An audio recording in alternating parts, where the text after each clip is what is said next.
صبر اور حسن اخلاق کی دعا۔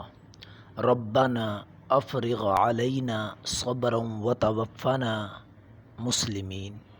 اے رب، ہم پر صبر کا فیضان کر اور ہمیں دنیا سے اٹھا تو اس حال میں کہ ہم تیرے فرما بردار ہوں۔ جہنم کی آگ سے حفاظت کی دعا۔ ربنا اننا آمنا فاغفر لنا ذنوبنا وقنا عذاب النار۔ مالک، ہم ایمان لائے، ہماری خطاؤں سے درگزر فرما اور ہمیں آتش دوزخ سے بچا لے۔ صراط مستقیم پر استقامت کی دعا۔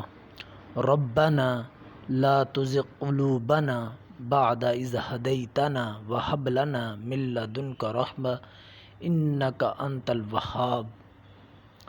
پروردگار، جب تو ہمیں سیدھا راستہ پر لگا چکا ہے تو پھر کہیں ہمارے دلوں کو کجی میں مبتلا نہ کر، ہمیں اپنے خزانہ فیض سے رحمت عطا کر کہ تو ہی فیض حقیقی ہے۔